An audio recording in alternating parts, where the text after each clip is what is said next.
اقبال کی تعلیمات کے اوپر اور ان کے کلام کے اوپر مصطفیٰ خان صاحب نے ایک کتاب لکھی ہے، اقبال القرآن، اور قرآن کی آیات ایک طرف رکھی ہیں اور اقبال کے اشعار ایک طرف رکھیں۔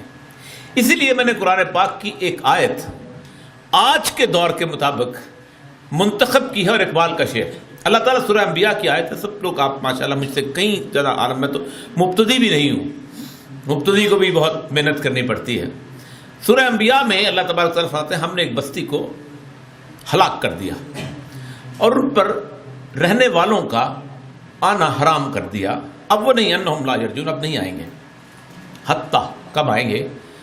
جب اذا فتحت یاجوج و ماجوج، جب ہم یاجوج اور ماجوج کو کھول دیں گے، وہم من کل حدب ینسلون، اور وہ بلندیوں سے تمہارے اوپر حملہ آور ہوں گے۔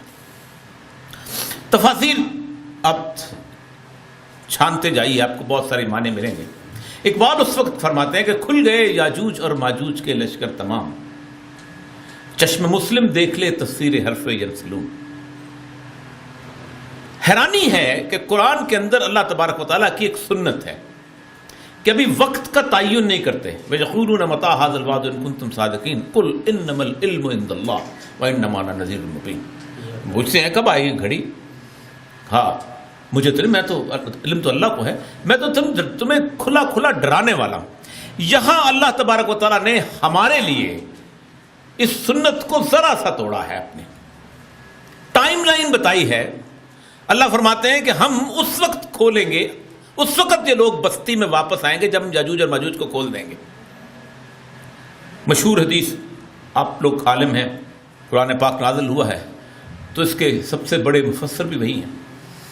ایک دفعہ آپ بیٹھے ہوئے تو سید زینب بن جہش کے سامنے فرمایا ویل للعرب، عرب کے لیے تباہی۔ پھر فرمایا ویل للعرب، فرمایا من شر قد اقترب، ایک ایسا فتنہ جو بہت نزدیک آ گیا۔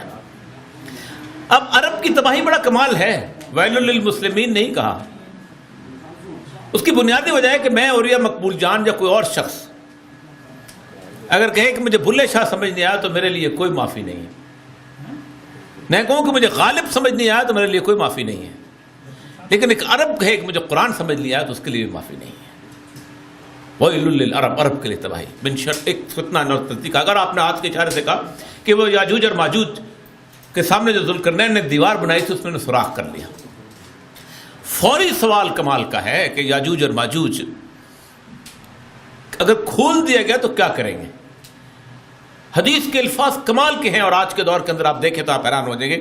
فرمایا اگر ان کو کھول دیا گیا تو یہ معاش میں فساد پیدا کریں گے، disturbance in the economic system of the world. اب کب کھولے جائیں گے؟ جب وہ لوگ بستی میں واپس آئیں گے جس بستی کو اجاڑ دیا گیا۔ 70 عیسوی میں آخری جو تباہی آئی ہے یروشلم پہ، وہ اس وقت آئی ہے کہ جب ان کو رومن سے تباہ کیا، اور اللہ کہتا ہے ہم نے تمہیں امم میں تقسیم کر دیا۔ کوئی نائجیریا چلا گیا، کوئی انڈیا چلا گیا، کوئی کہیں اور چلا گیا، دنیا پوری میں گھوم گئے۔ حضرت عمر نے جو معاہدہ طے کیا ہے بیت المقدس کے حوالے، اس کی 11ویں شق اٹھا کے پڑھی ہے کہ ہم یہ شہر اس شرط پر تمہارے حوالے کر رہے ہیں کہ یہاں یہودیوں کو مستقل رہائش کی اجازت نہیں ہوگی۔ International document, they can come as a tourist but they cannot stay here۔ پوری دنیا کے جو مین بڑے بڑے ڈاکومنٹس ہیں جو سفارتی آداب اس میں موجود ہیں، جو سفارت معاہدہ، ہم ان کو اجازت نہیں ہوگی۔ بکھر گئے۔ اس کے بعد تاریخ 2 واقعات بیان کرتی ہے۔ پہلا واقعہ وہ ہے، آپ لوگ نے سورہ کہف بڑی تفصیل سے پڑھی ہوگی، 3 سفر ہیں، آخری سفر اوپر کا ہے، کہ ایک بہت بڑا سیلاب آیا ہے۔ یہی تو 6ویں 7ویں صدی عیسوی کے درمیان جب سورہ کہف فرما رہے تھے تو وہ گورج جو تھی، وہ پہاڑوں کے درمیان جو راستہ تھا وہ بالکل بکھر گیا ہے اور دیوار ٹوٹ گئی۔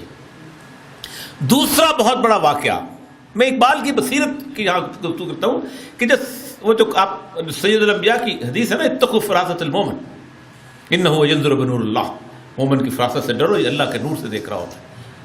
کمال اس وقت ایک اور کا واقعہ ہوا ہے، تاریخ کہتی ہے کہ ایک قبیلہ تھا خازہ، یہودی اپنے آپ کو کسی اور کو قبول نہیں کرنے دیتے، وہ یہودیت میں نہیں آنے دیتے، کہتے کہ ہم بنی اسرائیل، ظاہر بات ہے انی فصلت للعالمین، تو وہ ہم نہیں آنے دیں گے.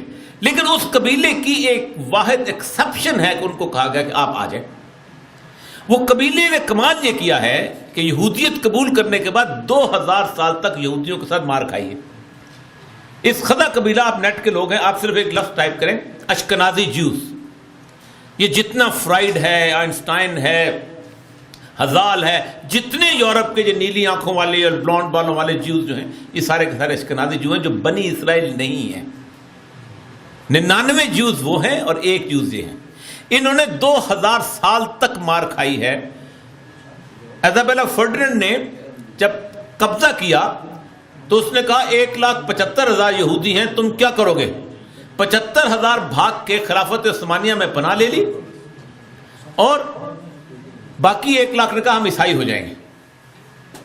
جس وقت وہ عیسائی ہوئے ہیں تو ان پہ 2 شرطیں عائد کی گئی. نمبر 1، تم سب سے پہلی بات کہ ہفتے کے دن کاروبار کرو گے، یوم سبت.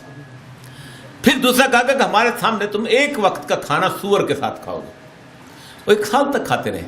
آپ وینس کے شہر میں چلے جائیں، وینس کے شہر کے اندر ایک باقاعدہ وہ سمندر کے اندر جو راستے بنے ہوئے، ان میں ایک علاقہ تھا جس کے اندر ان کو رکھا گیا تھا اور کہا گیا تھا کہ تم پیلے رنگ کا لباس پہنو گے اور ہمارے سامنے گلے میں لٹکاؤ گے تختی کہ تم یہودی ہو، تاکہ لوگ تمہیں دیکھیں. بدترین جگہوں پہ گھیٹوں کا لفظ انہی سے نکلا ہے، برداشت کی. 1896 میں ویانا کے شہر میں ایک شخص نکلا ہے جس کو ہزال کہتے ہیں، جو کہ زائونزم کا، صہیونیت کا بانی ہے. اس نے کہا ہم ایسے نہیں رہیں گے، بہت مار کھا لی، وہ کافی ہو گیا، اب ہم عیسائیوں سے صلح کریں گے. وہ جو آیت ہے لا تتخذوا یہود والنصارى اولیاء، اس میں اللہ فرماتا ہے یہ ایک دوسرے کے جب دوست ہو جاتے ہیں. 1916 میں بالفور کا ڈیکلریشن آیا ہے. بالفور کا ڈیکلریشن میں کہا گیا، جو قومیت کی ابھی آپ نے آرٹیکل پڑھا ہے، اس کا پہلا سینٹنس ہے بالفور ڈیکلریشن کا کہ every Jew living in any part of the world is a single nation and he has all the right to settle back in the Jerusalem. ہر یہودی جو دنیا کے کسی خطے میں رہ رہا ہے وہ بنیادی طور پہ ایک قوم ہے اور اس کو واپس حق حاصل ہے کہ یروشلم میں جا کے آباد آ جائے. یہ ڈیکلریشن آنے کے بعد یہود اور نصارہ جب یہ اکٹھے ہوئے ہیں، یہ جب اشکنازی جوز اور ویسٹرن جو کرسچینٹی جمع ہوئی ہے، تو اس کے اندر سے ایک چیز نکلی ہے جس کو ہم کہتے ہیں ماڈرن ویسٹرن سویلائزیشن. جو اقبال کہتا ہے نا کہ کون کہتا ہے کہ مکتب کا جواں زندہ ہے، کون کہتا ہے کہ مکتب کا جواں زندہ ہے، مردہ ہے مانگ کے لایا ہے فرنگی سے نفس، مردہ ہے مانگ کے لایا ہے فرنگ، اٹھا میں مدرسہ و خانقاہ سے نمناک، نہ زندگی نہ محبت نہ معرفت نہ نگاہ. یہ وہ کیفیت تھی کہ جس کے اندر سے 1919 میں پہلا یہودی پہنچا ہے یروشلم کا بحر تبریہ کراس کر کے، جس کو سی آف گیلیلی کہتے ہیں، جس کے بعد سید الانبیاء نے فرمایا جب پہلا لشکر یاجوج اور ماجوج کا گزرے گا تو سی آف گیلیلی میں پانی ہوگا، جب دوسرا لشکر گزرے گا تو پانی ختم ہو چکا ہوگا. آج جا کے دیکھیے، نیٹ پہ جا کے سی آف گیلیلی ٹائپ کیجئے، 2 دریا اس میں گزرتے ہیں، دریائے اردن اور دریائے لیبنان. دونوں انہوں نے اسرائیل نے ڈیورٹ کر کے اپنے لے گئے. 8 سے 9 فٹ پانی اس کے اندر رہ گیا ہے. 3 جزیرے تک نمودار ہو چکے ہوئے.